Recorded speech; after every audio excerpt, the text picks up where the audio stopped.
বিবাহের ক্ষেত্রে আপনি মোহরটাকে কম করবেন। আপনি মোহর মানে মেয়েদেরকে বলছি, মেয়ের বাবাদেরকে বলছি, সামর্থ্য অনুযায়ী করবেন, ছেলের সামর্থ্য অনুযায়ী করবেন, তার উপরে বোঝা চাপিয়ে দিবেন না। কিয়ামতের আলামতের হাদিসে আমি এটাও পড়েছি, শেষ জামানায় মোহর অনেক বেশি করা হবে, দেওয়া হবে কম। হয় না এমন? আর আর বাকি আছে আলামতের কিছু। তো ওই চিটারির মধ্যে নাই। আপনি বলছেন 1 লাখ, 1 লাখ আমি দিব নগদ, ব্যাস নগদ। বলছেন 5 লাখ দেওয়ার সামর্থ্য আছে আমার, 5 লাখ দিব, যে নগদ শেষ, পরে মাফ নিয়ে নিব, এইসব বার্গেনিংয়ে আপনি নাই। আর এখনকার বিবাহগুলো দেখলে মনে হয় যে মেয়ের বাবা ছেলেকে বিক্রি করছে আর ছেলের বাবা মেয়ে কিনছে। সবচেয়ে বেশি মোহর দেখা যায় যে চিটাগাং এরিয়ার দিকে আর কি। এবং আপনি জানেন কি না, সবচেয়ে বেশি বিবাহ বিচ্ছেদ ওই জায়গায় বেশি। বাংলাদেশে বিবাহ বিচ্ছেদ দেখা যায় যে প্রতি 24 ঘন্টায় দেখা যায় 28টা 29টা বাংলাদেশে। হ্যাঁ, শুধু তাই না, আমি দেখলাম যে 10 লক্ষ মেয়ে অতিরিক্ত আছে পুরুষদের তুলনায় সমাজে ঘুরে বেড়াচ্ছে, স্বামী নাই, 10 লক্ষ মেয়ে। এবং এই ডিভোর্স দেওয়ার ক্ষেত্রে দেখা গেছে যে মেয়েদের প্রবণতা বেশি। 70% মেয়ে ডিভোর্স দিয়েছে, ছেলে দেয় নাই, 30% ছেলে। তাহলে মেয়েদের সাইকোলজি চিন্তা করেন। ও মনে করছে আমি তো এখন শিক্ষিত হয়ে গেছি, তোমাকে আমার দরকার নাই, আমি চাকরি করে খাবো। খুব বেশি শিক্ষিত দরকার নাই আপনার, দিনী শিক্ষা আছে কিনা ওটা দেখবেন। ফ্যামিলিস্ট মেয়েদেরকে নেওয়ার দরকার নাই, আপনি নেবেন ইসলামিক অনুশাসনে চলে এমন মেয়ে। এরপর যখন পরিবার স্টার্ট হবে, আল্লাহর কাছে বরকত চাবেন, বিয়েটা সহজ করে নেবেন। যে বিয়েতে খরচ যত কম, সেই বিয়েতে আল্লাহর বরকত তত বেশি। হাদিস। অলিমা হবে, মাশাআল্লাহ, আপনার বিবাহিত জীবন মোবারক হোক, দোয়া করি। এরপরে দেখবেন উভয়ের মাঝখানে আল্লাহ পাক আপনাদের মাঝখানে ভালোবাসা ঢালবেন ইনশাআল্লাহ। সূরা রুমের মধ্যে আল্লাহ পাক বলেছেন, ওয়াজআলা বাইনাকুম মাওয়াদ্দাতাও ওয়া রাহমা, আমি আল্লাহ স্বামী স্ত্রীর মাঝখানে ভালোবাসার ভ্রাতৃত্ব ঢেলে দিয়েছি। এটা আল্লাহ পাকের একটা আয়াত, নিদর্শন। এই ঢেলে দেওয়া মানে কিন্তু আবার সেই ঢেলে দেওয়া নয়। কথা কি বুঝতে পারছেন? আচ্ছা, তারপরে আসেন, এবার আপনি পরিবার গঠন করেছেন। এখানে আমি কয়েকটা কথা বলি যে উভয়ের মাঝখানে খুব চূড়ান্ত লেভেলের ভালোবাসা এটাই যথেষ্ট নয় পরিবার সুখী হওয়ার জন্য। পরিবারের মধ্যে এখন থাকতে হবে সলাত। কি থাকতে হবে ভাই? সলাত। পরিবারে থাকতে হবে কোরআন, পরিবারে থাকবে সুন্নাহ, পরিবারে থাকবে ইসলামী অনুশাসন, পরিবারে থাকবে খাস পর্দা। আপনার বউকে মানুষ দেখেই নাই, এরকম পর্দা। আরে কাপড় খোলা তো অনেক দূরের কথা, আমার এমন স্ত্রী আপনার স্ত্রীকে দেখেই নেই মানুষ। বাধ্য না হলে সে বাইরেই আসবে না। বাধ্য হয়েছে, আসছে, মাহারাম আছে, মাহারাম সাথে আছে, এখন বাইরে আসছে। আপনার স্ত্রী ওই মানুষের বাসায় গিয়ে রাত কাটাবে না, এমনকি মানুষের বাসার টয়লেটে গিয়েও যেন সে কাপড় না চেঞ্জ করে। কারো বাসায় গিয়ে স্ত্রীকে রেখে দিয়ে আসবেন না, যে অপরিচিত কারো বাসায় স্ত্রীকে রেখে আপনি কোনো কাজে গেছেন, যাবেন না, এটা করবেন। আপনার কাছে মনে করেন একটা কোহিনূর হীরা আছে, মনে করেন যেটার মূল্য ধরেন যে লক্ষ কোটি ডলার, এটা আপনি কি যত্রতত্র ইউজ করবেন, নাকি আপনি খুব যত্ন করে আপনার ভিতরে রাখলে রাখবেন? কোনটা? ইসলাম এভাবে নারীকে সম্মানিত করেছে যে তারা আমাদের কাছে এত বেশি প্রেশিয়াস যে আমরা এভাবে যত্ন করে ওদেরকে ঢেকে রাখি। কথা কি বুঝতে পারছেন? আর তোমাদের কাছে মেয়েদের দাম নাই, তোমরা ল্যাংটা হয়ে করো, তোমাদের কে বাধা দিয়েছে? ঘুরছেও তো তাই। আর নগ্নতা বলতে আপনি কি মনে করছেন? খালি কি বিকিনি সংস্কৃতি নগ্নতা? নিসাউন কাসিয়াতুন আরিয়াও তো নগ্নতা, যে নারী পোশাক পরেও নগ্ন হয়ে আছে, এটাও তো নগ্নতা। আর নবীজি বলেছেন যে আরবদের ধ্বংস, লা ইলাহা ইল্লাল্লাহ, আল্লাহ ছাড়া কোনো ইলাহ নাই। কি ভয়ঙ্কর আযাব আসছে। তার স্ত্রী জায়নাব বিনতে জাহাশ তিনি বলছেন, ইয়া রাসূলুল্লাহ আনুহলিক ওয়া ফিনা সালিহিন, আমাদের মধ্যে সলেহ সৎ মানুষ থাকা সত্ত্বেও কি আমরা ধ্বংস হয়ে যাব? নবীজি বলছেন, নাম, হ্যাঁ, ইযা কাসরাতুল খাবাস, যখন অশ্লীলতা, বেহায়াপনা, নগ্নতা ছড়িয়ে পড়বে, তখন ভালো মন্দ সব ধুয়ে ধ্বংস হয়ে যাবে। এই কারণে নিজে খুব ভালো আছি, ওরা খারাপ, ওদেরকে কিছু বলার দরকার নাই বলে ভালো হয়ে থাকার সুযোগ নাই। ওগুলো যত ছড়াবে, ভালো আলেম জালেম সব ধ্বংস হয়ে যাবে। আল্লাহ বোঝার তৌফিক দান করুন। এবার আপনি আপনার স্ত্রীর সাথে এভাবে হৃদ্যতা মহব্বতের সম্পর্ক রাখবেন আল্লাহর জন্যে। পরিবারের সবার পিছনে আপনি খরচ করবেন, তাদের হক দিবেন। কার জন্যে? পরিবার বর্গের কারো কাছে কিছু পাওয়ার আশায় না। এই ফিলোসফিটা বোঝেন। পরিবারের কারো কাছে থ্যাঙ্কস পাওয়ার আশায়ও না, আপনি আল্লাহর সন্তুষ্টির জন্য ওদের পিছনে খরচ করবেন, ওদেরকে ভালোবাসবেন, ওদের হক আদায় করবেন। কার জন্যে? আল্লাহর জন্য, এবং এর জন্য আপনি নেকি পাবেন ইনশাআল্লাহ। আর যদি আপনি তাদের কাছে কিছু আশা করতে যান, মনে মনে বেশি এক্সপেকটেশন রাখেন, তখন আপনি কি হবেন জানেন? আপনি পদে পদে কষ্ট পাবেন, পদে পদে কষ্ট পাবেন। দেখে নিয়ে শুধু আল্লাহর হয়ে যান, মানে আল্লাহই আপনার আপন, আল্লাহ ছাড়া আপনি কাউরে চেনেন না। আল্লাহ পাক বলেছেন এগুলো করতে, আমি করি। আল্লাহ পাক ভালোবাসা দিয়েছেন সন্তানের প্রতি, স্ত্রীর প্রতি, বাসি। কিন্তু এটা এত অধিক মাত্রায় নয় যে তার কারণে আল্লাহকে ছেড়ে দিব।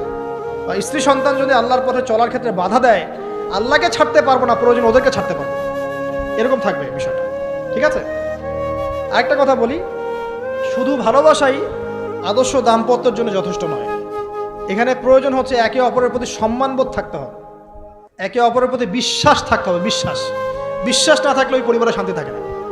আপনি অনেক বড় আলেম, কিন্তু যদি আপনার স্ত্রী আপনাকে বিশ্বাস না করে, আপনি শান্তি পাবেন না। আপনি জানছেন আপনি ইনোসেন্ট, আপনি অনেস্ট, কিন্তু আপনার পরিবারের সদস্য, আপনার স্ত্রী আপনাকে বিশ্বাস করছে না, তখন আপনি পরিবারে সুখ পাবেন না। বিশ্বাস খুব ইম্পর্টেন্ট। আমি তো বলি যে ভালোবাসার চেয়ে বিশ্বাস বেশি ইম্পর্টেন্ট। কারণ আগে ইমান না আগে আমল? কোনটা আগে? ইমান মানে কি? বিশ্বাস না? আগে বিশ্বাস, তারপরে না আমল? ভালোবাসা একটা আমল, আর বিশ্বাসটা কি? ইমান। আমার প্রতি যদি আপনার ইমান না থাকে, তাহলে আপনি আমাকে ভালোবাসবেন কিভাবে? বিশ্বাস থাকতে হবে, স্বামীর প্রতি স্ত্রী, স্ত্রী প্রতি স্বামী। এবং এখানে পুরুষদেরকে সহনশীল হতে হবে, কারণ আপনার স্ত্রী সারা জীবনে আপনাকে প্রচুর পেইন দিতে পারে, এবং এটা মেয়েদের ফিতরত। এখানে সবরের জাজল্যমান দৃষ্টান্ত স্থাপন করতে হবে, নসিহত করতে থাকতে হবে ততদিন পর্যন্ত যখন আপনি দেখছেন যে হ্যাঁ এগুলোতে কাজ হচ্ছে। যদি করতে করতে করতে করতে কাজ না হয়, দেখা যায় এই ফিতনায় জর্জরিত থেকে আপনার দিনের পথে চলাটা ব্যাহত হচ্ছে, তখন আপনার উচিত হবে আসহাবুল কাহাফের মতো চিন্তা করা। ইশারা দিলাম, যথেষ্ট। পরিবারে পর্দা থাকবে, সন্তান হবে, এখন আলহামদুলিল্লাহ সন্তানদেরকে প্রতিপালন করবেন ওই যে মা হাজেরা তার মতো, ওই যে আপনার কি বলবো, রাসূলুল্লাহ সাল্লাল্লাহু আলাইহি ওয়াসাল্লামের সাহাবায়ে কেরাম তাদের মতো করে। এমনকি আমাদের নবীজিকে তার চাচা, তার দাদারা যেভাবে লালন পালন করেছেন ভালোবাসা দিয়ে, হৃদ্যতা দিয়ে, এভাবে সন্তানকে ভালোবাসবেন, সন্তানের কথাগুলো শুনবেন, বাচ্চাদেরকে মূল্যায়ন করবেন, বাচ্চারা কি খাবার খাচ্ছে খুব ভালো করে খেয়াল রাখবেন, বাচ্চা নেওয়ার সময় বা বাচ্চা নেওয়ার চেষ্টা করার সময় দোয়া পড়বেন, এবং সবসময় সেজদায় নামাজে দোয়া করবেন পরিবারের জন্য, বাচ্চাদের জন্য। আল্লাহ আমার পরিবারের উপর শান্তি দাও, বাচ্চাদেরকে ভালো মানুষ বানাও। রব্বানা হাব লানা মিন আজওয়াজিনা ওয়া যুররিয়াতিনা কুররাতা আয়ুন ওয়াজআলনা লিল মুত্তাকিনা ইমামা। এই দোয়া বেশি বেশি করবেন। রব্বি হাবলি মিনাস সালিহিন বেশি বেশি করবেন। আপনার একটা নেক সন্তান আগামীতে এই উম্মতের দায়িত্ব নিতে পারবে ইনশাআল্লাহ। হাজার হাজার গবাদি পশুর দরকার আছে? একটা ইব্রাহিম, একটা ওমর, একটা খালিদ বিন ওয়ালিদ আপনি জন্ম দিয়ে দেখান, ওই একজনই যথেষ্ট ইনশাআল্লাহ। পারবেন না ইনশাআল্লাহ? সন্তানের কথা শুনতে হবে। প্যারেন্টিংস একটা বই আছে, বাজারে পাওয়া যায়, কিনে নেন। ওখানে প্যারেন্টিংসের অনেক টিপস আছে। সন্তান কি খাচ্ছে, কার সাথে মিশছে, কোন বন্ধুর সাথে খেলছে, আপনার কোন স্কুল কোন কলেজে পড়ছে, এগুলো খেয়াল রাখতে হবে। কোন ডিভাইস ইউজ করছে, বাসায় সন্তান কি পরিবেশ দেখে বড় হচ্ছে, পিতামাতার মধ্যে ভালোবাসা দেখে বড় হচ্ছে নাকি ঝগড়া দেখে দেখে বড় হচ্ছে, এটা খুব ইফেক্ট করে। সবচেয়ে বড় কথা, সন্তানকে পিছন থেকে আপনাকে বুস্ট আপ করতে হবে। আপনার সন্তানকে আল্লাহ পাক নির্দিষ্ট একটা প্রতিভা দিয়ে পাঠাবেন, হয় সে ভালো লিখতে পারবে, না হলে ভালো বলবে, না হলে ভালো খেলবে, না হলে কিছু একটা ভালো চিন্তা করবে, ভালো আর্ট করবে। ওর প্রতিভাকে ওর উপরে চাপিয়ে দিবেন না। ওর যে প্রতিভা আছে ওই প্রতিভা অনুযায়ী তাকে বেড়ে উঠতে দেন। হাতের আঙ্গুলগুলোকে জোর করে করে টেনে সোজা করার দরকার নাই, আঙ্গুল ভেঙে যেতে পারে। আঙ্গুলকে বাড়তে দেন। ওকে আল্লাহ পাক একটা রং দিয়েছে, একটা প্রতিভা দিয়েছে, ওকে বিকশিত হতে দেন। ওর গন্ধটা আমরা যেন পাই, ওর গন্ধ পরিস্ফুটিত হতে দেন। ওকে চাপ দিবেন না।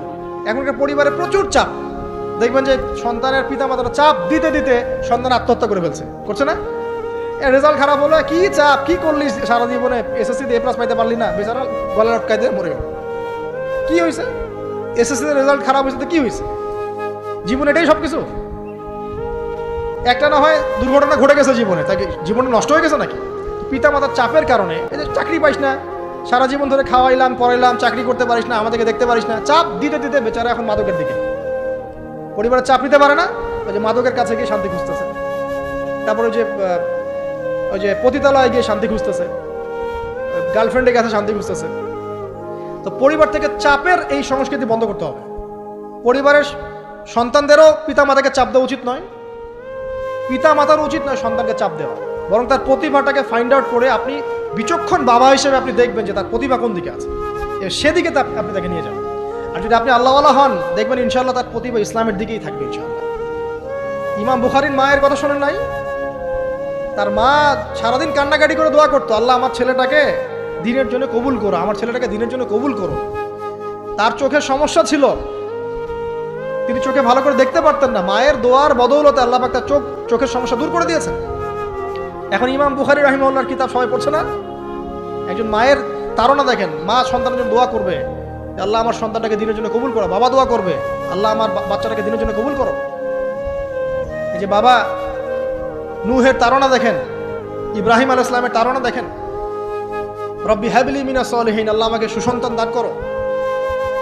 চাপ দিয়েন না, সন্তানের প্রতিভা অনুযায়ী আপনি তাকে বিকশিত হতে দেন, ইনশাআল্লাহ দেখবেন একদিন সে আপনার মুখ উজ্জ্বল করবে ইনশাআল্লাহ। আর চাপ দিলে কি হবে জানেন? অকালেই ঝরে পড়বে, অকালে ঝরে পড়বে, ওর মাইন্ডটা বিক্ষিপ্ত হয়ে যাবে, তখন পরিবার থেকে তার একটা দূরত্ব সৃষ্টি হবে। আর ওই সুযোগ শয়তান নিবে, খারাপ বন্ধুর পাল্লায় পড়বে, আয় গাজা একটা টান দে, আয় একটু ইয়াবা খা, একটু এটা কর সেটা কর, আস্তে আস্তে দেখবেন হারায় গেছে অন্ধকার জগৎ। অন্ধকার জগৎ একবার হারায় গেলে আর ফিরে পাবেন না। এর কি প্র্যাকটিক্যাল কথা না ভাই? মেয়েকে চাপ দিবেন, দেখবেন যে বেঁকে বসছে। যদি ছোটবেলা থেকে মেয়েকে আপনি সুন্দর হিজাব পোশাক তরবিয়ত দিতে পারেন, এই মেয়ে বড় হয়ে ইনশাল্লাহ বেলাইনে যাবে না। ছোটবেলা থেকে ওকে যদি আপনি নায়িকাদের মতো মানুষ করেন, আর বড় হয়ে পস্তাবেন আমার মেয়ে কেন ছেলের হাত ধরে পারা গেল, এটা তো আপনার জন্য হয়েছে। ছোটবেলা থেকে এই সন্তান অনুশাসনটাকে ঠিক করতে হবে। ওই যে বললাম, পিতা মাতা যদি দিনদার মুত্তাকি পরেজগার হয়, তাদেরকে দেখেই সন্তান শিখবে। আমরা যখন সেজদা করি, আমাদের ছেলে মেয়েরা পিঠে উঠে আসে না? ওরাও দেখবেন সেজদা করার ট্রাই করে না? মসজিদে নিয়ে আসেন বাচ্চাকে, দেখবেন ও দেখে দেখে দেখছে যে কি করছে এরা, কি করছে, ও তখন নিজেও একটু হাত বাঁধার চেষ্টা করে, এমন করে দাঁড়া থাকে, খেয়াল করে নাই? হাত তুলে। বাচ্চারা দেখে শিখবে, পরিবারে দেখে বাচ্চারা শিখবে যে পিতা মাতা কেমন, কিভাবে কথা বলে, পিতা কেমন করে মায়ের সাথে কথা বলছে, মা কেমন করে পিতার সাথে কথা বলছে, সে ওইভাবেই কথা বলবে। যে পরিবারে ওমরের মতো পিতা আছে, ওই পরিবার কি খারাপ হতে পারবে? যে পরিবারে হাজরা আলাইহিস সালামের মতো মা আছে, ওই পরিবার খারাপ হতে পারে? তো প্যারেন্টিংটা ঠিক করতে হবে। নৈতিক আদর্শের সাথে তাদেরকে ভালো খাবার দিবেন, খাবারের ব্যাপারে সচেতন থাকবেন, কার্বোহাইড্রেট পাচ্ছে কিনা, প্রোটিন ঠিকমতো পাচ্ছে কিনা, ভিটামিন পাচ্ছে কিনা, হ্যাঁ, ও পরিষ্কার পরিচ্ছন্ন থাকছে কিনা, পরিবারটা থাকবে নিট অ্যান্ড ক্লিন, চকচকা। এখানে যেন মানে আর বলে না যে পবিত্রতা ইমানের অর্ধেক, হাদিস আছে না? মানে পরিবারগুলো হবে নিট অ্যান্ড ক্লিন, ঝকঝকা, রুচিশীল। এখানে যেন নোংরা বিষয় না থাকে, নোংরা আবর্জনা, বাথরুম ঠিক নাই, এটা ঠিক নাই, এমন না, ঝকঝকা পরিবার। আপনার সামর্থ্য অনুযায়ী আপনি করবেন, কারণ পরিচ্ছন্ন না থাকলে বাচ্চা কাচ্চা অসুস্থ হবে বেশি, অসুস্থ হলে পরে আপনার পেরেশানি, ওরা খাবে না ঠিকমতো, রুচি ঠিকমতো থাকবে না, বাতটা ঠিক বাড়বে না ঠিকমতো।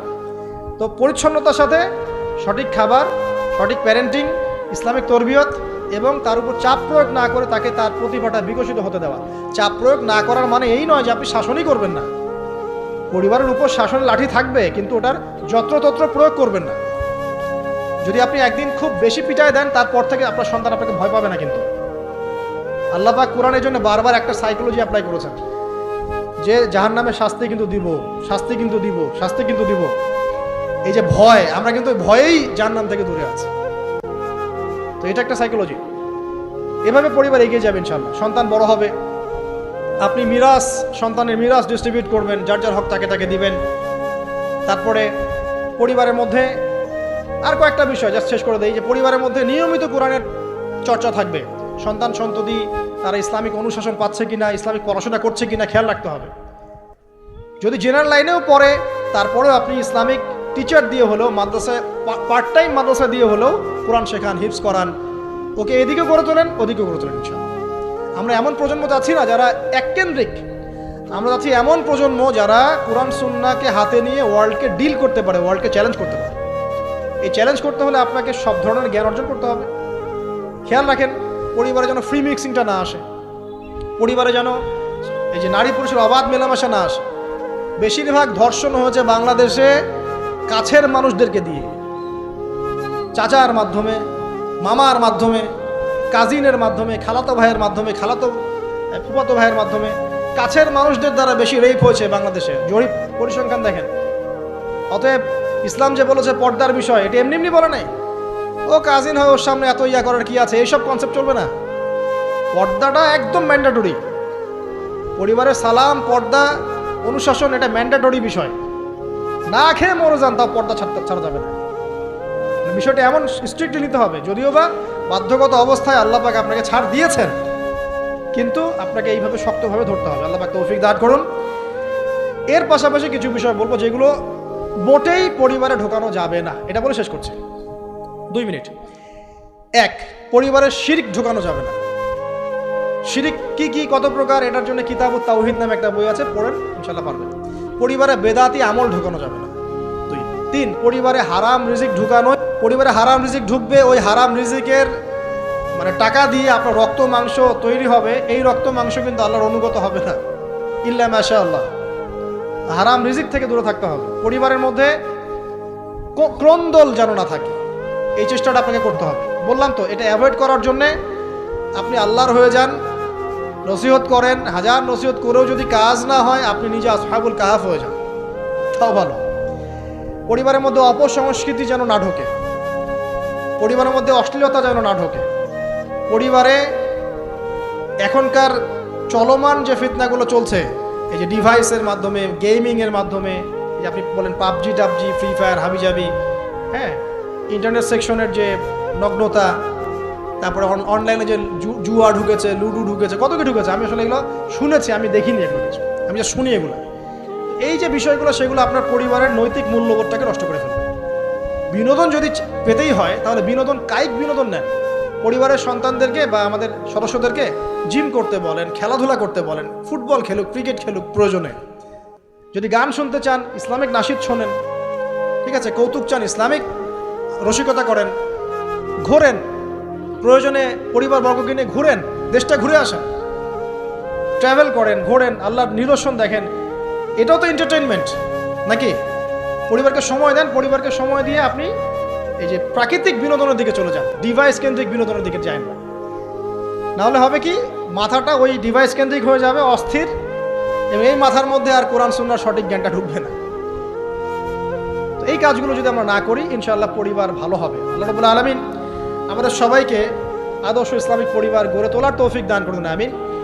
আর তাদের কথা বলে শেষ করি যে যারা অলরেডি ঢুকে গেছি, এই সমস্যাগুলো ফেস করছি, এখন 1 নাম্বার কাজ ভাই, আগে তওবা করে আল্লাহর কাছে ফিরে আসতে হবে যে আল্লাহ, আমি জীবনে যা ভুল করেছি, এখন থেকে আর ইনশাআল্লাহ আমরা এই আল্লাহ দ্রোহী কোনো কাজে যাব না। এই তওবা ইস্তেগফার করে আপনার স্ত্রীকে ঠান্ডা মাথায় বোঝানোর চেষ্টা করতে হবে যে দেখো, আমরা তো এক পর্যায়ে পর্যন্ত চলেছি, জীবনটা তো অনেকদিন চলেই গেল, একসময় মরতে হবে। তো আমরা আল্লাহ এবং তার রাসূলের কথা শুনি, ফিরে আসি, অল্প অল্প করে শুরু করে নামাজটা পড়ো, তুমি একটু পর্দাটা করো। প্রথমে খাস পর্দা করছে না হয়তো, আপনি বলেন মাথায় কাপড়টা দাও অ্যাটলিস্ট, হ্যাঁ, বাইরে সবার সামনে যেও না, দিনকাল ভালো না, এখন মেয়েদের ইজ্জত সম্মানের ঝুঁকি হচ্ছে, এভাবে বোঝানোর চেষ্টা করো। আস্তে আস্তে তওবা করে ফিরে আসলে পরে তখন আপনি নামাজটাকে বাড়ান, নফল আমল বাড়ান, দান সদকা বাড়ান, এবং বেশি থেকে বেশি আল্লাহর কাছে দোয়া করেন, আল্লাহ আমার পরিবারটাকে হেফাজত, আল্লাহ আমার পরিবারটাকে হেফাজত বলতে থাকেন, এবং দিনই কাজে পরিবারকে ব্যস্ত রাখেন, এবং এরকম আদর্শ পরিবারগুলোর মধ্যে একটা কমিউনিটি গড়ার চেষ্টা করেন, অভ্যন্তরীণ যোগাযোগ রাখার চেষ্টা করেন। নাহলে একা একা তো চলা যাবে না। আপনি আদর্শ পরিবার গড়েছেন, পাশের বাড়ির লোকটা করে নাই, তখন সেখানে গিয়ে আপনার সন্তান শিখবে, সেখানে গিয়ে আপনার স্ত্রী শিখবে। দিনই পরিবারগুলোর মধ্যে একটা হৃদ্যতা, ভালোবাসা এবং নেটওয়ার্কিং তৈরি করেন। পাশাপাশি দিনই প্রতিষ্ঠান গড়ে তোলেন, প্রতিষ্ঠানের মাধ্যমে কিন্তু পরিবারের লোকজনের সাথে দেখা সাক্ষাৎ হবে, অনেকগুলো পরিবার সেখানে বাচ্চা কাচ্চা ভর্তি করা হবে, সেখানে দেখবেন একটা কমিউনিটি আপনি পাচ্ছেন। এভাবে শেষ করে দেয়, এভাবে তাওহীদের চর্চা 1, সুন্নতের প্রতিষ্ঠা 2, 3 হালাল রিজিক, 4 হৃদ্যতা ভালোবাসা, 5 সবর ধৈর্য, 6 আল্লাহর কাছে দোয়া, বেশি বেশি দোয়া, 7 কি পর্দা, 8 অপসংস্কৃতির প্রতিরোধ, ঠিক আছে, 9 সন্তানদেরকে আগামী প্রজন্মে, আগামী মুসলিম জেনারেশনকে লিড দেওয়ার মতো করে তৈরি করা, আর 10 মনে করেন আমাদের মেয়েদের দিকে, স্পেশালি মেয়ে, শিশু, কন্যা হোক, মেয়ে হোক, বোন হোক, মা হোক, তাদের দিকে স্পেশাল নজর রাখা। এই কাজগুলো করার মধ্য দিয়ে ইনশাআল্লাহ তাআলা আমরা ব্যক্তিগত পর্যায়ে আপোষে একটা আদর্শ পরিবার, জান্নাতের টুকরা করতে পারবো ইনশাআল্লাহ আযজা ওয়া জাল। এবং এই টুকরাগুলো যখন একে অপরের সাথে কানেক্টেড থাকবে, তখন আদর্শ সমাজ হবে ইনশাআল্লাহ। যখন এরকম করে পরিবারগুলো গড়ে উঠবে তখন সমাজের কাঠামো চেঞ্জ হয়ে যাবে। আর ওই সমাজকে দিয়ে আপনি ইনশাআল্লাহ ইসলামিক কোনো রেভলিউশন প্রতিষ্ঠা করতে পারবেন, আদারওয়াইজ হয়তো পারবেন না। এর বিপরীতে যা আছে সবই শয়তানের কাজ, জাহেলিয়াত, ফাসেকি, জুলুম, অন্যায়, পাপাচার। এগুলো থেকে সম্পূর্ণ তওবা করে আল্লাহ পাক আমাদেরকে জান্নাতি আদর্শ পরিবার গড়ে তোলা তৌফিক এনায়েত করুন, আমিন।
বিবাহের ক্ষেত্রে আপনি মোহরটাকে কম করবেন।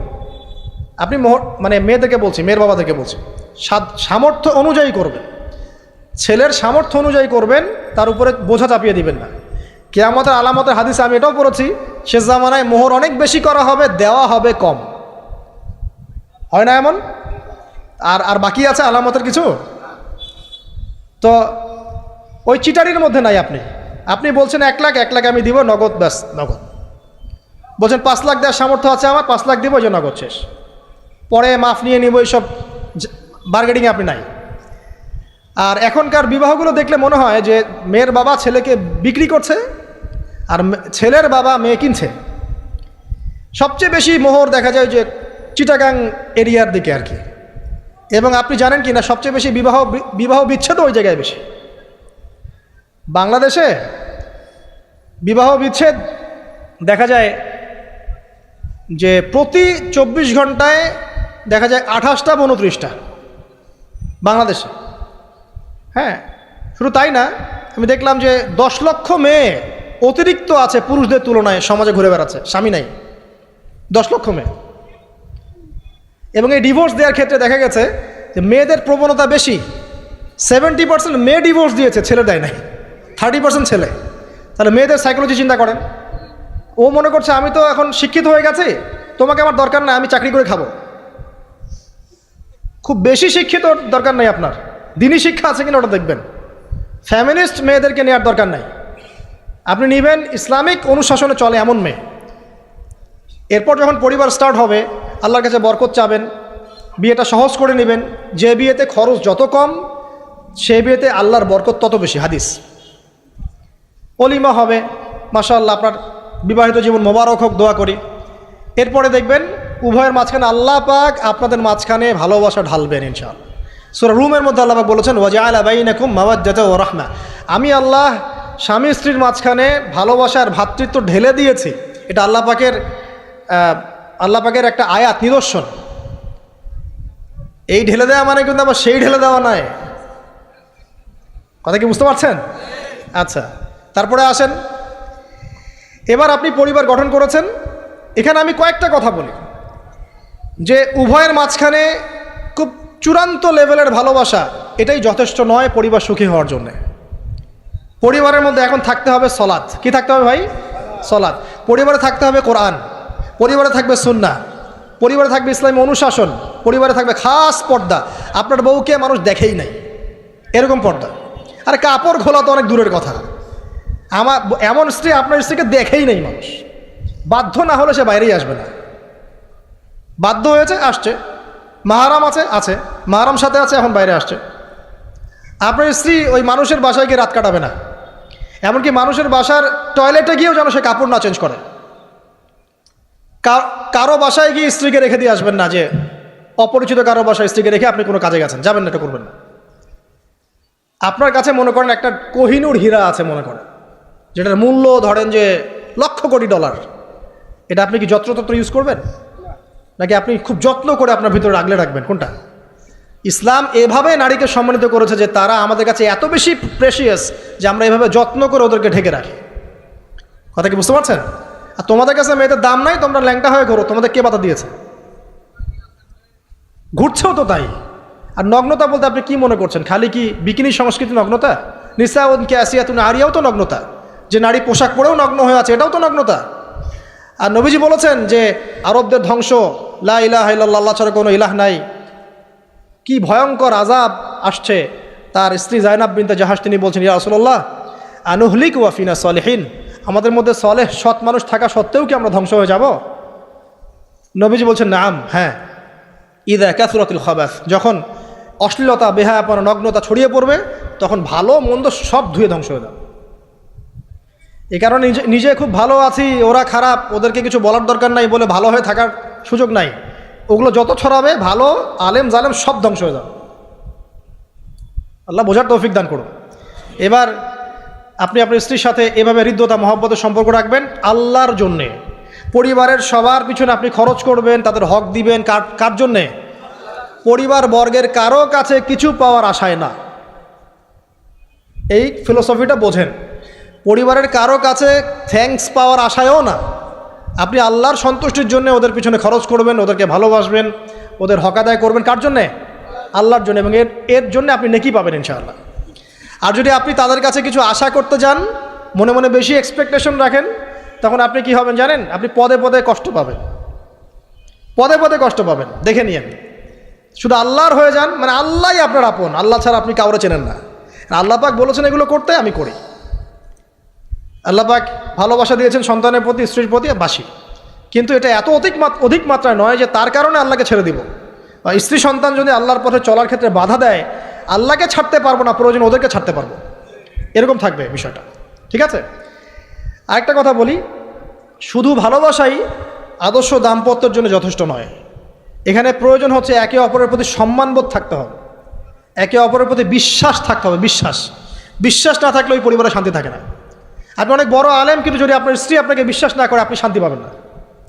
আপনি জানছেন আপনি ইনোসেন্ট, আপনি অনেস্ট, কিন্তু আপনার পরিবারের সদস্য, আপনার স্ত্রী আপনাকে বিশ্বাস করছে না, তখন আপনি পরিবারে সুখ পাবেন না। বিশ্বাস খুব ইম্পর্টেন্ট। আমি তো বলি যে ভালোবাসার চেয়ে বিশ্বাস বেশি ইম্পর্টেন্ট।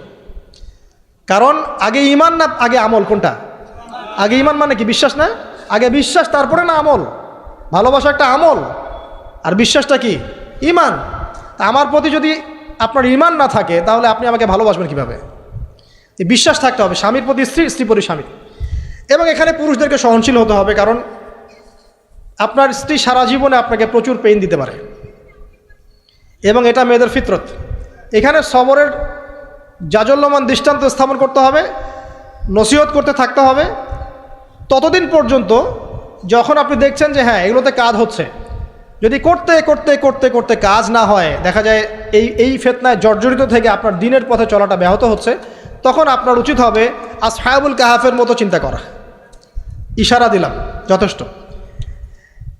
পরিবারে পর্দা থাকবে, সন্তান হবে, এখন আলহামদুলিল্লাহ সন্তানদেরকে প্রতিপালন করবেন ওই যে মা হাজেরা তার মতো, ওই যে আপনার কি বলবো, রাসূলুল্লাহ সাল্লাল্লাহু আলাইহি ওয়াসাল্লামের সাহাবায়ে কেরাম তাদের মতো করে। এমনকি আমাদের নবীজিকে তার চাচা, তার দাদারা যেভাবে লালন পালন করেছেন, ভালোবাসা দিয়ে, হৃদ্যতা দিয়ে, এভাবে সন্তানকে ভালোবাসবেন, সন্তানের কথাগুলো শুনবেন, বাচ্চাদেরকে মূল্যায়ন করবেন, বাচ্চারা কি খাবার খাচ্ছে খুব ভালো করে খেয়াল রাখবেন। বাচ্চা নেওয়ার সময় বা বাচ্চা নেওয়ার চেষ্টা করার সময় দোয়া পড়বেন, এবং সবসময় সেজদায় নামাজে দোয়া করবেন পরিবারের জন্য, বাচ্চাদের জন্য, যে আল্লাহ আমার পরিবারের উপর শান্তি দাও, বাচ্চাদেরকে ভালো মানুষ বানাও। রব্বানা হাব লানা মিন আজওয়াজিনা ওয়া যুররিয়াতিনা কুররাতা আয়ুন ওয়াজআলনা লিল মুত্তাকিনা ইমামা। এই দোয়া বেশি বেশি করবেন। রব্বি হাবলি মিনাস সালিহিন বেশি বেশি করবেন। আপনার একটা নেক সন্তান আগামীতে এই উম্মতের দায়িত্ব নিতে পারবে ইনশাআল্লাহ। হাজার হাজার গবাদি পশু দরকার আছে? একটা ইব্রাহিম, একটা ওমর, একটা খালিদ বিন ওয়ালিদ আপনি জন্ম দিয়ে দেখান, ওই একজনই যথেষ্ট ইনশাআল্লাহ তাআলা। পারবেন না ইনশাআল্লাহ? সন্তানের কথা শুনতে হবে। প্যারেন্টিংস একটা বই আছে, বাজারে পাওয়া যায়, কিনে নেন। ওখানে প্যারেন্টিংসের অনেক টিপস আছে। সন্তান কি খাচ্ছে, কার সাথে মিশছে, কোন বন্ধুর সাথে খেলছে, আপনার কোন স্কুল কোন কলেজে পড়ছে, এগুলো খেয়াল রাখতে হবে। কোন ডিভাইস ইউজ করছে, বাসায় সন্তান কি পরিবেশ দেখে বড় হচ্ছে, পিতামাতার মধ্যে ভালোবাসা দেখে বড় হচ্ছে নাকি ঝগড়া দেখে দেখে বড় হচ্ছে, এটা খুব ইফেক্ট করে। সবচেয়ে বড় কথা, সন্তানকে পিছন থেকে আপনাকে বুস্ট আপ করতে হবে। আপনার সন্তানকে আল্লাহ পাক নির্দিষ্ট একটা প্রতিভা দিয়ে পাঠাবেন, হয় সে ভালো লিখতে পারবে, না হলে ভালো বলবে, না হলে ভালো খেলবে, না হলে কিছু একটা ভালো চিন্তা করবে, ভালো আর্ট করবে। ওর প্রতিভাকে ওর উপরে চাপিয়ে দিবেন না। ওর যে প্রতিভা আছে ওই প্রতিভা অনুযায়ী তাকে বেড়ে উঠতে দেন। হাতের আঙ্গুলগুলোকে জোর করে করে টেনে সোজা করার দরকার নাই, আঙ্গুল ভেঙে যেতে পারে। আঙ্গুলকে বাড়তে দেন। ওকে আল্লাহ পাক একটা রং দিয়েছে, একটা প্রতিভা দিয়েছে, ওকে বিকশিত হতে দেন। ওর গন্ধটা আমরা যেন পাই, ওর গন্ধ পরিস্ফুটিত হতে দেন। ওকে চাপ দিবেন না। এখনকার পরিবারে প্রচুর চাপ, দেখবেন যে সন্তানের পিতামাতারা চাপ দিতে দিতে সন্তান আত্মহত্যা করে ফেলছে, করছে না? রেজাল্ট খারাপ হলো, কি চাপ, কি করলি সারা জীবনে, এসএসসিতে A+ পাইতে পারলি না, বেচারা গলা লটকাই দিয়ে মরে গেল। কি হয়েছে? এসএসসিতে রেজাল্ট খারাপ হয়েছে তো কি হয়েছে? জীবনে এটাই সব কিছু? একটা না হয় দুর্ঘটনা ঘটে গেছে জীবনে, তাকে জীবনে নষ্ট হয়ে গেছে নাকি? তো পিতামাতার চাপের কারণে, এই যে চাকরি পাইস না, সারা জীবন ধরে খাওয়াইলাম পড়াইলাম, চাকরি করতে পারিস না, আমাদেরকে দেখতে পারিস না, চাপ দিতে দিতে বেচারা এখন মাদকের দিকে। পরিবারের চাপ নিতে পারে না, ওই যে মাদকের কাছে গিয়ে শান্তি খুঁজতেছে। তারপরে ওই যে পতিতালয়ে গিয়ে শান্তি খুঁজতেছে, ওই গার্লফ্রেন্ডের কাছে শান্তি খুঁজতেছে। তো পরিবার থেকে চাপের এই সংস্কৃতি বন্ধ করতে হবে। পরিবারের সন্তানদেরও পিতামাতাকে চাপ দেওয়া উচিত নয়, পিতামাতার উচিত নয় সন্তানকে চাপ দেওয়া, বরং তার প্রতিভাটাকে ফাইন্ড আউট করে আপনি বিচক্ষণ বাবা হিসেবে আপনি দেখবেন যে তার প্রতিভা কোন দিকে আছে, সেদিকে আপনি তাকে নিয়ে যাবেন। আর যদি আপনি আল্লাহওয়ালা হন, দেখবেন ইনশাআল্লাহ তার প্রতিভা ইসলামের দিকেই থাকবে ইনশাআল্লাহ। ইমাম বুখারীর মায়ের কথা শোনেন নাই? তার মা সারাদিন কান্নাকাটি করে দোয়া করতো, আল্লাহ আমার ছেলেটাকে দিনের জন্য কবুল করো, আমার ছেলেটাকে দিনের জন্য কবুল করো।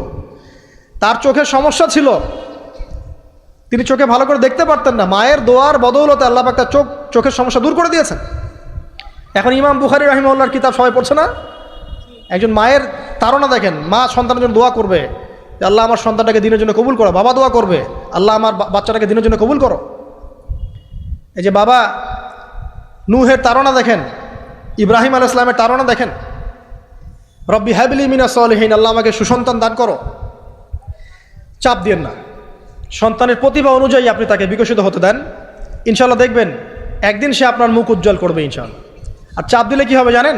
অকালেই ঝরে পড়বে, অকালে ঝরে পড়বে, ওর মাইন্ডটা বিক্ষিপ্ত হয়ে যাবে, তখন পরিবার থেকে তার একটা দূরত্ব সৃষ্টি হবে। আর ওই সুযোগ শয়তান নিবে, খারাপ বন্ধুর পাল্লায় পড়বে, আয় গাঁজা একটা টান দে, আয় একটু ইয়াবা খা, একটু এটা কর সেটা কর, আস্তে আস্তে দেখবেন হারায় গেছে অন্ধকার জগতে। আর অন্ধকার জগৎ একবার হারায় গেলে আর ফিরে পাবেন না। এর কি প্র্যাকটিক্যাল কথা না ভাই?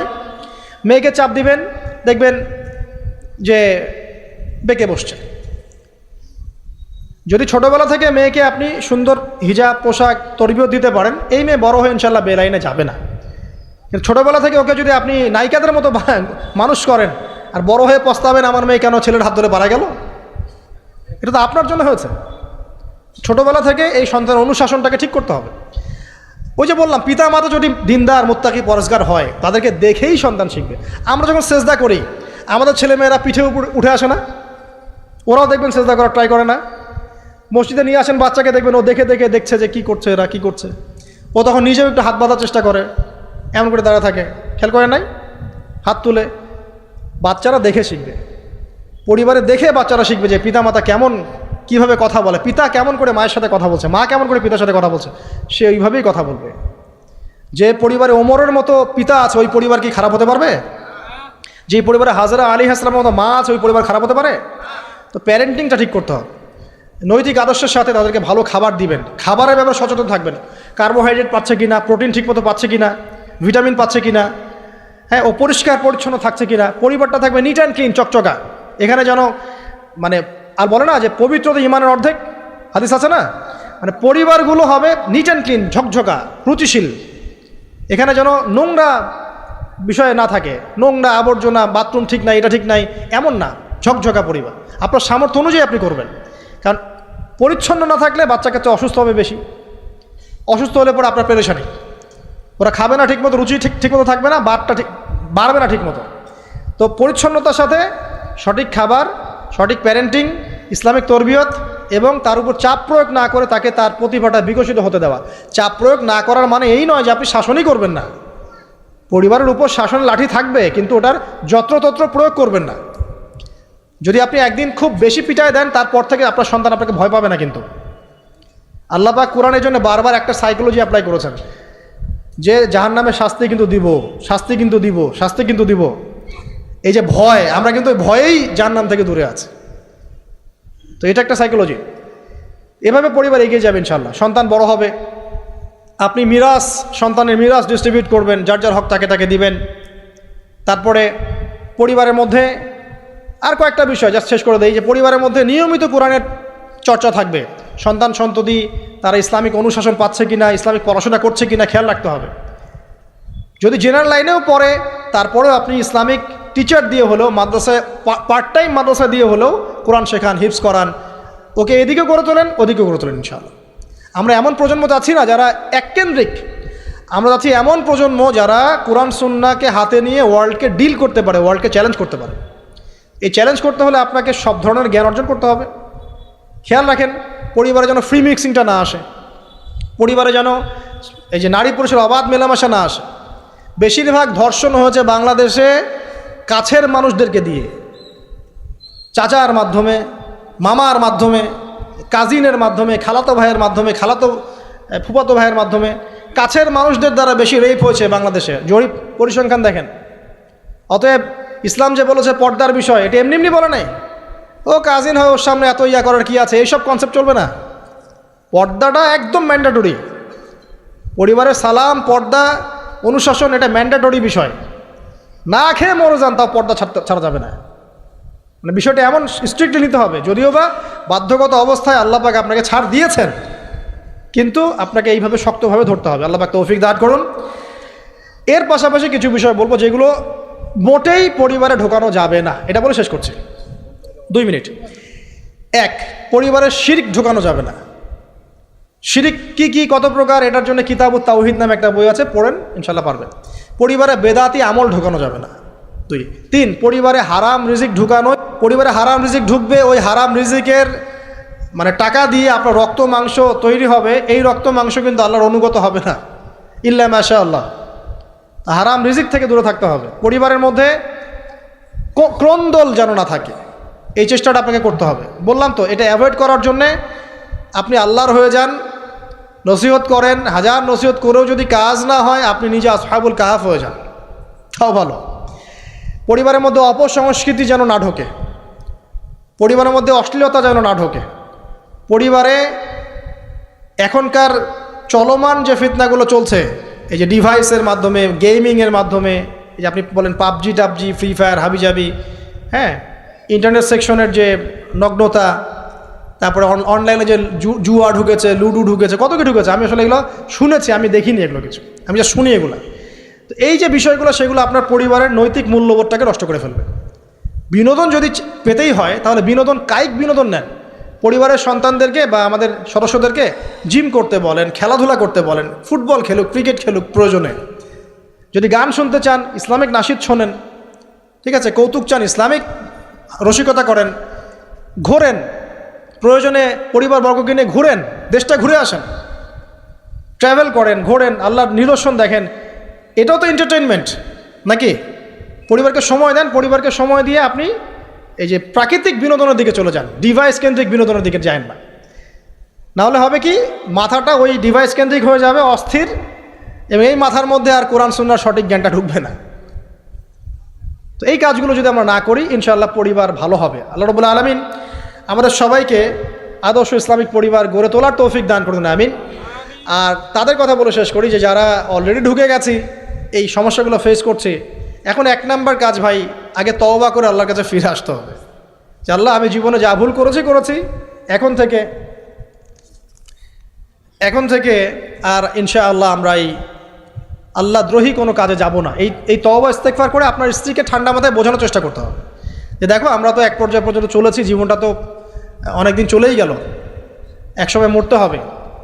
তো আমরা আল্লাহ এবং তার রাসূলের কথা শুনি, ফিরে আসি, অল্প অল্প করে শুরু করে নামাজটা পড়ো, তুমি একটু পর্দাটা করো। প্রথমে খাস পর্দা করছে না হয়তো, আপনি বলেন মাথায় কাপড়টা দাও অ্যাটলিস্ট, হ্যাঁ, বাইরে সবার সামনে যেও না, দিনকাল ভালো না, এখন মেয়েদের ইজ্জত সম্মানের ঝুঁকি হচ্ছে, এভাবে বোঝানোর চেষ্টা করেন। আস্তে আস্তে তওবা করে ফিরে আসলে পরে তখন আপনি নামাজটাকে বাড়ান, নফল আমল বাড়ান, দান সদকা বাড়ান, এবং বেশি থেকে বেশি আল্লাহর কাছে দোয়া করেন, আল্লাহ আমার পরিবারটাকে হেফাজত করো, আল্লাহ আমার পরিবারটাকে হেফাজত করো, বলতে থাকেন। এবং দিনই কাজে পরিবারকে ব্যস্ত রাখেন, এবং এরকম আদর্শ পরিবারগুলোর মধ্যে একটা কমিউনিটি গড়ার চেষ্টা করেন, অভ্যন্তরীণ যোগাযোগ রাখার চেষ্টা করেন। নাহলে একা একা তো চলা যাবে না। আপনি আদর্শ পরিবার গড়েছেন, পাশের বাড়ির লোকটা করে নাই, তখন সেখানে গিয়ে আপনার সন্তান শিখবে, সেখানে গিয়ে আপনার স্ত্রী শিখবে। তো দিনই পরিবারগুলোর মধ্যে একটা হৃদ্যতা, ভালোবাসা এবং নেটওয়ার্কিং তৈরি করেন। পাশাপাশি দিনই প্রতিষ্ঠান গড়ে তোলেন, প্রতিষ্ঠানের মাধ্যমে কিন্তু পরিবারের লোকজনের সাথে দেখা সাক্ষাৎ হবে, অনেকগুলো পরিবার সেখানে বাচ্চা কাচ্চা ভর্তি করা হবে, সেখানে দেখবেন একটা কমিউনিটি আপনি পাচ্ছেন। তো এভাবে শেষ করে দেয়, এভাবে তাওহীদের চর্চা 1, সুন্নতের প্রতিষ্ঠা 2, 3 হালাল রিজিক, 4 হৃদ্যতা ভালোবাসা, 5 সবর ধৈর্য, 6 আল্লাহর কাছে দোয়া, বেশি বেশি দোয়া, 7 কি পর্দা, 8 অপসংস্কৃতির প্রতিরোধ, ঠিক আছে, 9 সন্তানদেরকে আগামী প্রজন্মে, আগামী মুসলিম জেনারেশনকে লিড দেওয়ার মতো করে তৈরি করা, আর 10 মনে করেন আমাদের মেয়েদের দিকে, স্পেশালি মেয়ে শিশু, কন্যা হোক, মেয়ে হোক, বোন হোক, মা হোক, তাদের দিকে স্পেশাল নজর রাখা। এই কাজগুলো করার মধ্য দিয়ে ইনশাআল্লাহ তাআলা আমরা ব্যক্তিগত পর্যায়ে আপোষে একটা আদর্শ পরিবার, জান্নাতের টুকরা গড়তে পারবো ইনশাআল্লাহ আযজা ওয়া জাল। এবং এই টুকরাগুলো যখন একে অপরের সাথে কানেক্টেড থাকবে, তখন আদর্শ সমাজ হবে ইনশাল্লাহ। যখন এরকম করে পরিবারগুলো গড়ে উঠবে, তখন সমাজের কাঠামো চেঞ্জ হয়ে যাবে। আর ওই সমাজকে দিয়ে আপনি ইনশাল্লাহ ইসলামিক কোনো রেভলিউশন প্রতিষ্ঠা করতে পারবেন, আদারওয়াইজ হয়তো পারবেন না। তো এর বিপরীতে যা আছে সবই শয়তানের কাজ, জাহেলিয়াত, ফাসেকি, জুলুম, অন্যায়, পাপাচার। এগুলো থেকে সম্পূর্ণ তওবা করে আল্লাহ পাক আমাদেরকে জান্নাতি আদর্শ পরিবার গড়ে তোলা তৌফিক এনায়েত করুন, আমিন। বিবাহের ক্ষেত্রে আপনি মোহরটাকে কম করবেন। আপনি মোহর মানে মেয়েদেরকে বলছি, মেয়ের বাবাদেরকে বলছি, সামর্থ্য অনুযায়ী করবেন। ছেলের সামর্থ্য অনুযায়ী করবেন, তার উপরে বোঝা চাপিয়ে দিবেন না। কিয়ামতের আলামতের হাদিসে আমি এটাও পড়েছি, শেষ জামানায় মোহর অনেক বেশি করা হবে, দেওয়া হবে কম। হয় না এমন? আর বাকি আছে আলামতের কিছু। তো ওই চিটারির মধ্যে নাই। আপনি বলছেন 1 লাখ, 1 লাখ আমি দিব নগদ, ব্যাস নগদ। বলছেন 5 লাখ দেওয়ার সামর্থ্য আছে আমার, 5 লাখ দিব, যে নগদ শেষ, পরে মাফ নিয়ে নিব, এইসব বার্গেনিংয়ে আপনি নাই। আর এখনকার বিবাহগুলো দেখলে মনে হয় যে মেয়ের বাবা ছেলেকে বিক্রি করছে আর ছেলের বাবা মেয়ে কিনছে। সবচেয়ে বেশি মোহর দেখা যায় যে চিটাগাং এরিয়ার দিকে আর কি। এবং আপনি জানেন কি না, সবচেয়ে বেশি বিবাহ বিচ্ছেদ ওই জায়গায় বেশি। বাংলাদেশে বিবাহ বিচ্ছেদ দেখা যায় যে প্রতি 24 ঘন্টায় দেখা যায় 28টা বা 29টা বাংলাদেশে।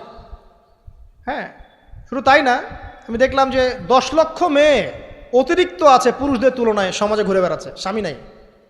10 লক্ষ মেয়ে। এবং এই ডিভোর্স দেওয়ার ক্ষেত্রে দেখা গেছে যে মেয়েদের প্রবণতা বেশি। 70% মেয়ে ডিভোর্স দিয়েছে, ছেলে দেয় নাই, 30% ছেলে। তাহলে মেয়েদের সাইকোলজি চিন্তা করেন। ও মনে করছে আমি তো এখন শিক্ষিত হয়ে গেছি, তোমাকে আমার দরকার নাই, আমি চাকরি করে খাবো। খুব বেশি শিক্ষিত দরকার নাই আপনার, দিনী শিক্ষা আছে কিনা ওটা দেখবেন। ফ্যামিলিস্ট মেয়েদেরকে নেওয়ার দরকার নাই, আপনি নেবেন ইসলামিক অনুশাসনে চলে এমন মেয়ে। এরপর যখন পরিবার স্টার্ট হবে, আল্লাহর কাছে বরকত চাবেন, বিয়েটা সহজ করে নেবেন। যে বিয়েতে খরচ যত কম, সে বিয়েতে আল্লাহর বরকত তত বেশি। হাদিস। অলিমা হবে, মাশাআল্লাহ, আপনার বিবাহিত জীবন মোবারক হোক, দোয়া করি। এরপরে দেখবেন উভয়ের মাঝখানে আল্লাহ পাক আপনাদের মাঝখানে ভালোবাসা ঢালবেন ইনশাআল্লাহ। সূরা রুমের মধ্যে আল্লাহ পাক বলেছেন, ওয়াজআলা বাইনাকুম মাওয়াদ্দাতা ওয়া রাহমা, আমি আল্লাহ স্বামী স্ত্রীর মাঝখানে ভালোবাসার ভ্রাতৃত্ব ঢেলে দিয়েছি। এটা আল্লাহ পাকের একটা আয়াত, নিদর্শন। এই ঢেলে দেওয়া মানে কিন্তু আবার সেই ঢেলে দেওয়া নয়। কথা কি বুঝতে পারছেন? আচ্ছা, তারপরে আসেন, এবার আপনি পরিবার গঠন করেছেন। এখানে আমি কয়েকটা কথা বলি যে উভয়ের মাঝখানে খুব চূড়ান্ত লেভেলের ভালোবাসা এটাই যথেষ্ট নয় পরিবার সুখী হওয়ার জন্য। পরিবারের মধ্যে এখন থাকতে হবে সলাত। কি থাকতে হবে ভাই? সলাত। পরিবারে থাকতে হবে কোরআন, পরিবারে থাকবে সুন্নাহ, পরিবারে থাকবে ইসলামী অনুশাসন, পরিবারে থাকবে খাস পর্দা। আপনার বউকে মানুষ দেখেই নাই, এরকম পর্দা। আর কাপড় খোলা তো অনেক দূরের কথা। আমার এমন স্ত্রী আপনার স্ত্রীকে দেখেই নেই মানুষ, বাধ্য না হলে সে বাইরেই আসবে না। বাধ্য হয়েছে, আসছে, মাহারাম আছে, মাহারাম সাথে আছে, এখন বাইরে আসছে। আপনার স্ত্রী ওই মানুষের বাসায় গিয়ে রাত কাটাবে না, এমনকি মানুষের বাসার টয়লেটে গিয়েও যেন সে কাপড় না চেঞ্জ করে। কারো বাসায় গিয়ে স্ত্রীকে রেখে দিয়ে আসবেন না, যে অপরিচিত কারো বাসায় স্ত্রীকে রেখে আপনি কোনো কাজে গেছেন, যাবেন না, এটা করবেন না। আপনার কাছে মনে করেন একটা কোহিনূর হীরা আছে, মনে করেন যেটার মূল্য ধরেন যে লক্ষ কোটি ডলার, এটা আপনি কি যত্রতত্র ইউজ করবেন, নাকি আপনি খুব যত্ন করে আপনার ভিতরে আগলে রাখবেন? কোনটা? ইসলাম এভাবে নারীকে সম্মানিত করেছে যে তারা আমাদের কাছে এত বেশি প্রেশিয়াস যে আমরা এভাবে যত্ন করে ওদেরকে ঢেকে রাখি। কথা কি বুঝতে পারছেন? আর তোমাদের কাছে মেয়েদের দাম নাই, তোমরা ল্যাংটা হয়ে ঘোরো, তোমাদের কে বাধা দিয়েছে? ঘুরছেও তো তাই। আর নগ্নতা বলতে আপনি কি মনে করছেন? খালি কি বিকিনি সংস্কৃতি নগ্নতা? নিসাউন কাসিয়াতুন আরিয়াও তো নগ্নতা, যে নারী পোশাক পরেও নগ্ন হয়ে আছে, এটাও তো নগ্নতা। আর নবীজি বলেছেন যে আরবদের ধ্বংস, লা ইলাহা ইল্লাল্লাহ, আল্লাহ ছাড়া কোনো ইলাহ নাই। কি ভয়ঙ্কর আযাব আসছে। তার স্ত্রী জায়নাব বিনতে জাহাশ তিনি বলছেন, ইয়া রাসূলুল্লাহ আনুহলিক ওয়া ফিনা সালিহিন, আমাদের মধ্যে সলেহ সৎ মানুষ থাকা সত্ত্বেও কি আমরা ধ্বংস হয়ে যাব? নবীজি বলছেন, নাম, হ্যাঁ। ইদা কাসুরাতুল খাবাস, যখন অশ্লীলতা, বেহায়াপনা, নগ্নতা ছড়িয়ে পড়বে, তখন ভালো মন্দ সব ধুয়ে ধ্বংস হয়ে যাবে। এই কারণে নিজে খুব ভালো আছি, ওরা খারাপ, ওদেরকে কিছু বলার দরকার নাই বলে ভালো হয়ে থাকার সুযোগ নাই। ওগুলো যত ছড়াবে ভালো আলেম জালেম সব ধ্বংস হয়ে যাবে। আল্লাহ বোঝার তৌফিক দান করুন। এবার আপনি আপনার স্ত্রীর সাথে এভাবে হৃদ্যতা মহব্বতের সম্পর্ক রাখবেন আল্লাহর জন্যে। পরিবারের সবার পিছনে আপনি খরচ করবেন, তাদের হক দিবেন। কার জন্যে? পরিবার বর্গের কারো কাছে কিছু পাওয়ার আশায় না। এই ফিলোসফিটা বোঝেন। পরিবারের কারো কাছে থ্যাঙ্কস পাওয়ার আশায়ও না। আপনি আল্লাহর সন্তুষ্টির জন্য ওদের পিছনে খরচ করবেন, ওদেরকে ভালোবাসবেন, ওদের হক আদায় করবেন। কার জন্যে? আল্লাহর জন্য। এবং এর জন্য আপনি নেকি পাবেন ইনশাআল্লাহ। আর যদি আপনি তাদের কাছে কিছু আশা করতে যান, মনে মনে বেশি এক্সপেকটেশন রাখেন, তখন আপনি কি হবেন জানেন? আপনি পদে পদে কষ্ট পাবেন, পদে পদে কষ্ট পাবেন। দেখে নিয়েন, শুধু আল্লাহর হয়ে যান, মানে আল্লাহই আপনার আপন, আল্লাহ ছাড়া আপনি কাউরে চেনেন না। আল্লাহ পাক বলেছেন এগুলো করতে, আমি করি। আল্লাহ পাক ভালোবাসা দিয়েছেন সন্তানের প্রতি, স্ত্রীর প্রতি, বাসি। কিন্তু এটা এত অধিক মাত্রায় নয় যে তার কারণে আল্লাহকে ছেড়ে দিব। বা স্ত্রী সন্তান যদি আল্লাহর পথে চলার ক্ষেত্রে বাধা দেয়, আল্লাহকে ছাড়তে পারবো না, প্রয়োজন ওদেরকে ছাড়তে পারবো, এরকম থাকবে বিষয়টা। ঠিক আছে? আরেকটা কথা বলি, শুধু ভালোবাসাই আদর্শ দাম্পত্যের জন্য যথেষ্ট নয়। এখানে প্রয়োজন হচ্ছে একে অপরের প্রতি সম্মানবোধ থাকতে হবে, একে অপরের প্রতি বিশ্বাস থাকতে হবে। বিশ্বাস না থাকলে ওই পরিবারে শান্তি থাকে না। আপনি অনেক বড় আলেম, কিন্তু যদি আপনার স্ত্রী আপনাকে বিশ্বাস না করে, আপনি শান্তি পাবেন না। আপনি জানছেন আপনি ইনোসেন্ট, আপনি অনেস্ট, কিন্তু আপনার পরিবারের সদস্য, আপনার স্ত্রী আপনাকে বিশ্বাস করছে না, তখন আপনি পরিবারে সুখ পাবেন না। বিশ্বাস খুব ইম্পর্টেন্ট। আমি তো বলি যে ভালোবাসার চেয়ে বিশ্বাস বেশি ইম্পর্টেন্ট। কারণ আগে ইমান না আগে আমল? কোনটা আগে? ইমান মানে কি? বিশ্বাস না? আগে বিশ্বাস, তারপরে না আমল? ভালোবাসা একটা আমল, আর বিশ্বাসটা কি? ইমান। আমার প্রতি যদি আপনার ইমান না থাকে, তাহলে আপনি আমাকে ভালোবাসবেন কিভাবে? বিশ্বাস থাকতে হবে, স্বামীর প্রতি স্ত্রী, স্ত্রী প্রতি স্বামী। এবং এখানে পুরুষদেরকে সহনশীল হতে হবে, কারণ আপনার স্ত্রী সারা জীবনে আপনাকে প্রচুর পেইন দিতে পারে, এবং এটা মেয়েদের ফিতরত।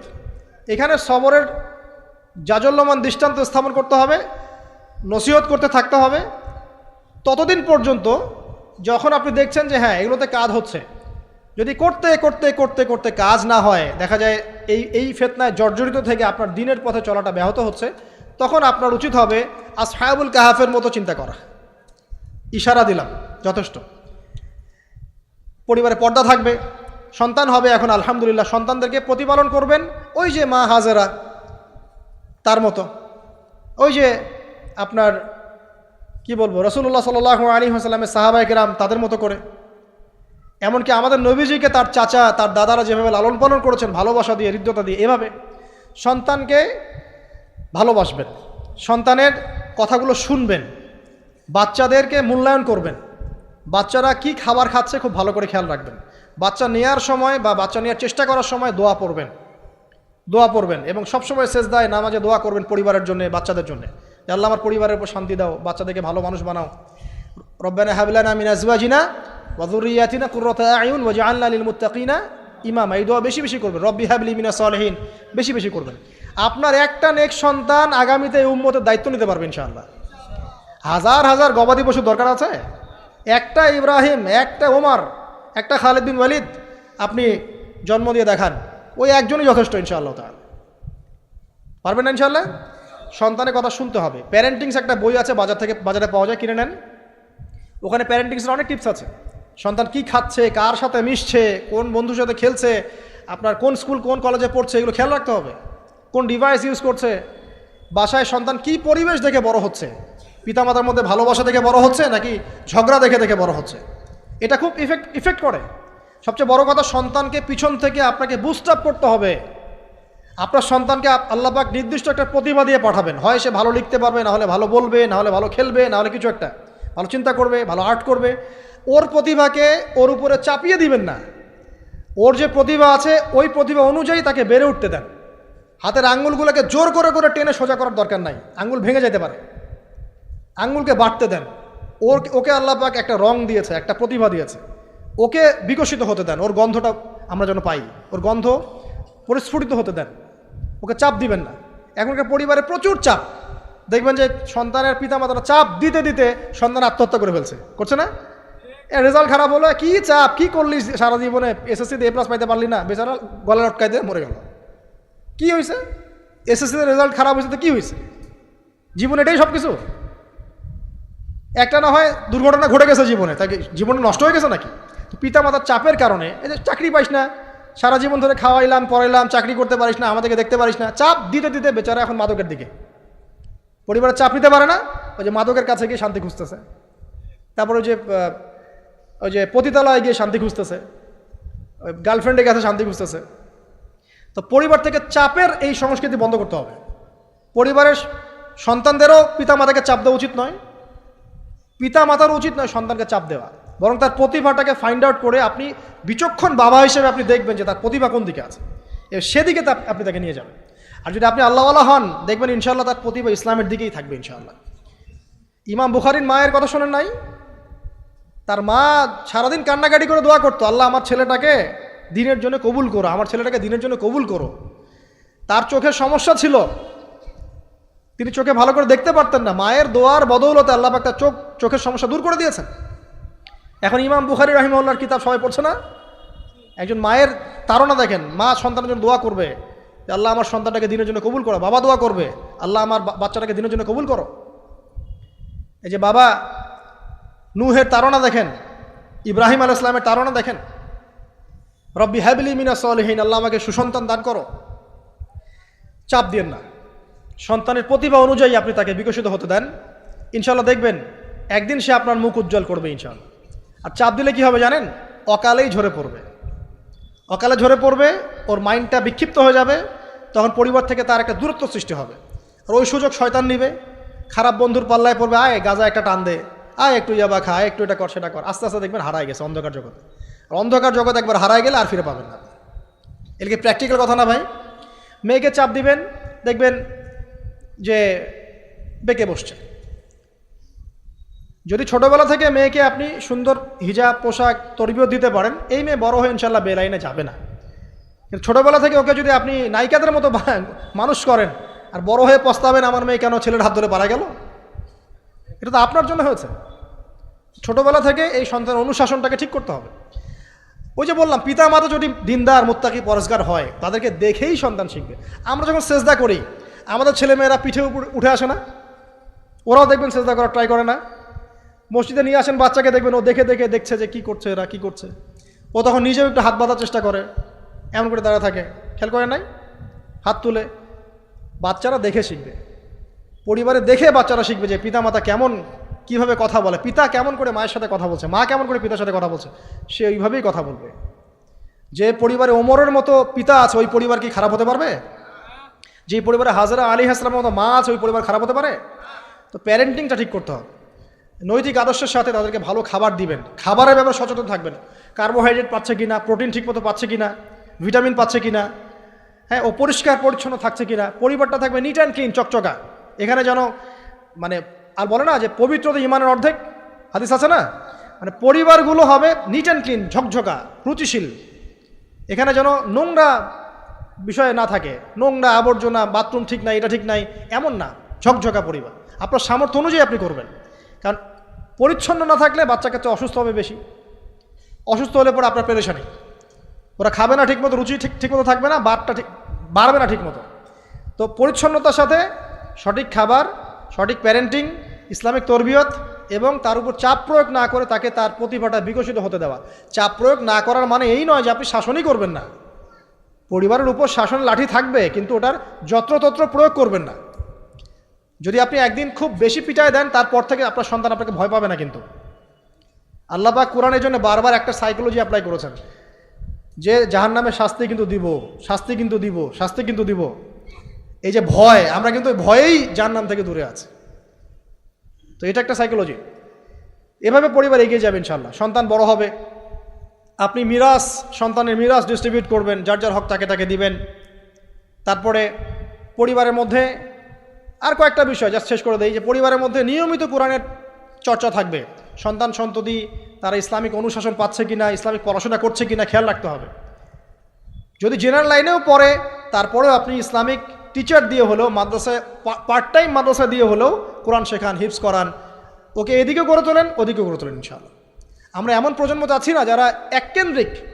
আমরা যাচ্ছি এমন প্রজন্ম যারা কোরআন সুন্নাহকে হাতে নিয়ে ওয়ার্ল্ডকে ডিল করতে পারে, ওয়ার্ল্ডকে চ্যালেঞ্জ করতে পারে। এই চ্যালেঞ্জ করতে হলে আপনাকে সব ধরনের জ্ঞান অর্জন করতে হবে। খেয়াল রাখেন পরিবারে যেন ফ্রি মিক্সিংটা না আসে, পরিবারে যেন এই যে নারী পুরুষের অবাধ মেলামেশা না আসে। বেশিরভাগ ধর্ষণ হয়েছে বাংলাদেশে কাছের মানুষদেরকে দিয়ে, চাচার মাধ্যমে, মামার মাধ্যমে, কাজিনের মাধ্যমে, খালাতো ভাইয়ের মাধ্যমে, ফুফাতো ভাইয়ের মাধ্যমে, কাছের মানুষদের দ্বারা বেশি রেপ হয়েছে বাংলাদেশে। জরিপ পরিসংখ্যান দেখেন। অতএব ইসলাম যে বলেছে পর্দার বিষয়, এটা এমনি এমনি বলে নাই। ও কাজিন হয়, ওর সামনে এত ইয়া করার কি আছে, এইসব কনসেপ্ট চলবে না। পর্দাটা একদম ম্যান্ডেটরি। পরিবারের সালাম, পর্দা, অনুশাসন, এটা ম্যান্ডেটরি বিষয়। না খেয়ে মরে যান তাও পর্দা ছাড়া যাবে না। মানে বিষয়টা এমন স্ট্রিক্টলি নিতে হবে। যদিও বা বাধ্যগত অবস্থায় আল্লাহ পাক আপনাকে ছাড় দিয়েছেন, কিন্তু আপনাকে এইভাবে শক্তভাবে ধরতে হবে। আল্লাহ পাক তৌফিক দান করুন। এর পাশাপাশি কিছু বিষয় বলবো যেগুলো মোটেই পরিবারে ঢোকানো যাবে না, এটা বলে শেষ করছি। 2 মিনিট। 1, পরিবারের শিরক ঢোকানো যাবে না। শিরক কি কি, কত প্রকার, এটার জন্য কিতাবুত তাওহীদ নামে একটা বই আছে, পড়েন, ইনশাল্লাহ পারবেন। পরিবারে বেদাতি আমল ঢোকানো যাবে না। 2, 3, পরিবারে হারাম রিজিক ঢুকানো। পরিবারে হারাম রিজিক ঢুকবে, ওই হারাম রিজিকের মানে টাকা দিয়ে আপনার রক্ত মাংস তৈরি হবে, এই রক্ত মাংস কিন্তু আল্লাহর অনুগত হবে না, ইল্লা মাশাআল্লাহ। হারাম রিজিক থেকে দূরে থাকতে হবে। পরিবারের মধ্যে ক্রন্দল যেন না থাকে, এই চেষ্টাটা আপনাকে করতে হবে। বললাম তো, এটা অ্যাভয়েড করার জন্যে আপনি আল্লাহর হয়ে যান, নসিহত করেন, হাজার নসিহত করেও যদি কাজ না হয়, আপনি নিজে আসহাবুল কাহাফ হয়ে যান, তাও ভালো। পরিবারের মধ্যে অপসংস্কৃতি যেন না ঢোকে, পরিবারের মধ্যে অশ্লীলতা যেন না ঢোকে। পরিবারে এখনকার চলমান যে ফিতনাগুলো চলছে, এই যে ডিভাইসের মাধ্যমে, গেমিংয়ের মাধ্যমে, এই যে আপনি বলেন পাবজি টাবজি, ফ্রি ফায়ার, হাবিজাবি, হ্যাঁ, ইন্টারনেট সেকশনের যে নগ্নতা, তারপরে অনলাইনে যে জুয়া ঢুকেছে, লুডু ঢুকেছে, কত কি ঢুকেছে। আমি আসলে এগুলো শুনেছি, আমি দেখিনি এগুলো কিছু, আমি যা শুনি এগুলো। তো এই যে বিষয়গুলো, সেগুলো আপনার পরিবারের নৈতিক মূল্যবোধটাকে নষ্ট করে ফেলবে। বিনোদন যদি পেতেই হয়, তাহলে বিনোদন, কায়িক বিনোদন নেন। পরিবারের সন্তানদেরকে বা আমাদের সদস্যদেরকে জিম করতে বলেন, খেলাধুলা করতে বলেন, ফুটবল খেলুক, ক্রিকেট খেলুক প্রয়োজনে। যদি গান শুনতে চান, ইসলামিক নাশিদ শোনেন, ঠিক আছে, কৌতুক চান, ইসলামিক রসিকতা করেন, ঘোরেন, প্রয়োজনে পরিবারবর্গকে নিয়ে ঘুরেন, দেশটা ঘুরে আসেন, ট্রাভেল করেন, ঘোরেন, আল্লাহর নিদর্শন দেখেন। এটাও তো এন্টারটেনমেন্ট নাকি? পরিবারকে সময় দেন, পরিবারকে সময় দিয়ে আপনি এই যে প্রাকৃতিক বিনোদনের দিকে চলে যান, ডিভাইস কেন্দ্রিক বিনোদনের দিকে যান না। নাহলে হবে কি, মাথাটা ওই ডিভাইস কেন্দ্রিক হয়ে যাবে, অস্থির, এবং এই মাথার মধ্যে আর কোরআন সুন্নাহর সঠিক জ্ঞানটা ঢুকবে না। তো এই কাজগুলো যদি আমরা না করি, ইনশাআল্লাহ পরিবার ভালো হবে। আল্লাহ রাব্বুল আলামিন আমাদের সবাইকে আদর্শ ইসলামিক পরিবার গড়ে তোলার তৌফিক দান করুন, আমিন। আর তাদের কথা বলে শেষ করি যে যারা অলরেডি ঢুকে গেছি, এই সমস্যাগুলো ফেস করছি, এখন 1 নাম্বার কাজ ভাই, আগে তওবা করে আল্লাহর কাছে ফিরে আসতে হবে যে আল্লাহ, আমি জীবনে যা ভুল করেছি,